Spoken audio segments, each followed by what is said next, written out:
Utilidad de las rúbricas digitales. Bienvenidas y bienvenidos a este intento por explicar las ventajas de las rúbricas digitales que nos ofrece Moodle.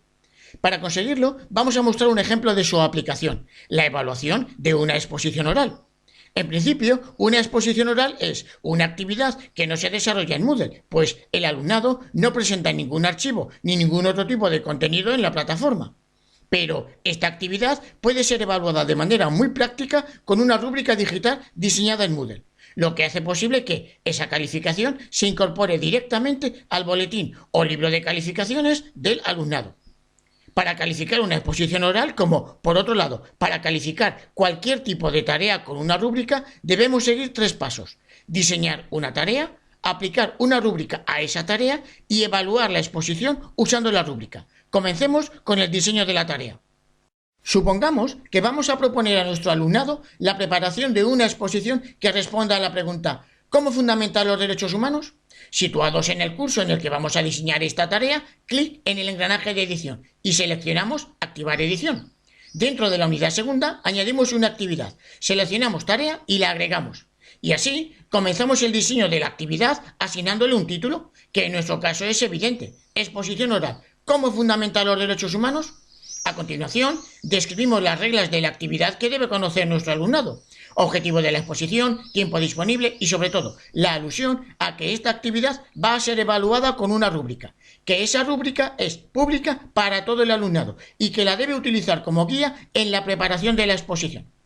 Aprovechemos para decir aquí que las buenas prácticas en el uso de una rúbrica consisten no solo en dar a conocer al alumnado la rúbrica antes de comenzar la tarea, sino incluso diseñar la rúbrica entre el profesorado y el alumnado, de manera que este trabajo conjunto de la rúbrica sea un medio para aclarar el contexto, el objetivo y los elementos de la propia actividad. Podemos obviar el resto de elementos del diseño de la tarea. No vamos a incorporar ningún archivo, no hay que establecer una fecha de entrega, pues la fecha de la actividad es la fecha en que cada alumno y alumna expone. Por tanto, deshabilitamos todas las opciones. También tenemos que desactivar los 2 tipos de entrega, pues el alumnado no tiene que subir nada a Moodle, ni texto, ni archivo, ni ningún contenido. Y lo mismo podemos decir de las otras opciones. Sin embargo, el apartado calificación es muy importante. Establecemos una calificación mediante puntuación y que la exposición se va a valorar sobre 10. Por tanto, Moodle traducirá la nota de la rúbrica a una nota sobre 10. Y en método de calificación seleccionamos Calificar con rúbrica. Como en cualquier otra actividad, asignamos una categoría de calificación a nuestra exposición, que va a ser el criterio de evaluación 1-2, y señalamos que la calificación mínima para aprobar la exposición es 5. En ajustes comunes, no olvidemos asignar el número de identificación a esta actividad. Guardamos los cambios y volvemos al curso, donde ya vemos publicada la tarea. Y una vez terminado el diseño, pasamos a aplicar una rúbrica a esta tarea. Hacemos clic en la tarea. En su página principal activamos edición y en el desplegable nos encontramos con la opción Calificación avanzada. Atención, es importante subrayar que si en el diseño de la tarea no hubiéramos elegido Calificar con rúbrica, esta opción no nos aparecería.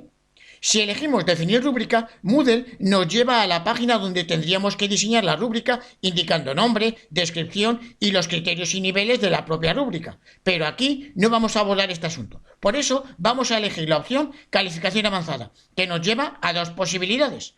La primera es, otra vez, nuevo formulario desde cero. Si hacemos clic en esta opción, volveríamos a la página para diseñar una rúbrica que, como acabamos de decir, no vamos a abordar aquí. Por eso, vamos a utilizar una rúbrica que ya hayamos diseñado para otra actividad, y esto lo hacemos desde Búsqueda de formularios de calificación. Pero vemos que Moodle nos dice que no se ha encontrado plantilla. Este mensaje quiere decir que no disponemos de plantillas compartidas, pero si vamos a incluir mis propios formularios y lo activamos, entonces la plataforma nos ofrece todas las rúbricas que hayamos diseñado para otras actividades. Obviamente, si nunca hemos diseñado ninguna, no aparecerá ninguna rúbrica y entonces la única opción aquí sería diseñar una desde cero. Ahora buscamos la rúbrica que queremos aplicar a la exposición y aquí la tenemos. Vamos al final de esta rúbrica y seleccionamos que vamos a utilizarla para calificar esta tarea. Lo confirmamos y continuar. Y ya tenemos aplicada una rúbrica a nuestra exposición.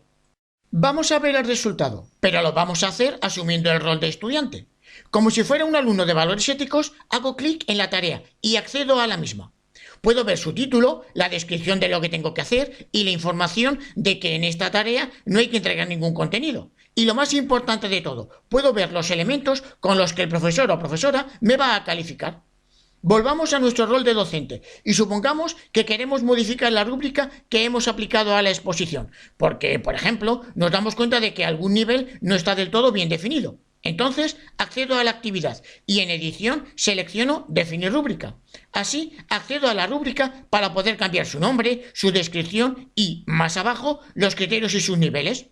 Haciendo clic sobre el elemento que quiero modificar, lo edito. Incluso puedo añadir niveles o criterios. Y una vez realizados los cambios, los guardo. Diseñada la tarea y aplicada la rúbrica, solo nos queda utilizarla para evaluar la exposición. Desde el curso, clic en la tarea y activamos Calificar tareas. Nos aparece la lista de todo el alumnado. Seleccionamos a quien va a hacer la exposición en ese momento y nos encontramos la rúbrica para evaluar. Ahora podemos seleccionar el nivel de desempeño conseguido en ese criterio de calificación por quien expone e incluso podemos añadir, si así lo queremos, un comentario. Una vez calificado el primer criterio, procedemos del mismo modo con el segundo y con los que hubiera. Guardamos los cambios y confirmamos la calificación. Y ya vemos que en el momento en que nuestro alumno o alumna ha terminado la exposición, ya lo tengo calificado. Por su parte, el alumno ya tiene del mismo modo la calificación en su boletín y la justificación a partir de la rúbrica a la que también tiene acceso. Observad lo rápido y ágil que este proceso resulta para el profesorado. Pensad en que tuviéramos que calificar 20 exposiciones. Comprobad también lo inmediato y transparente que este proceso evaluador es para el alumnado. Gracias.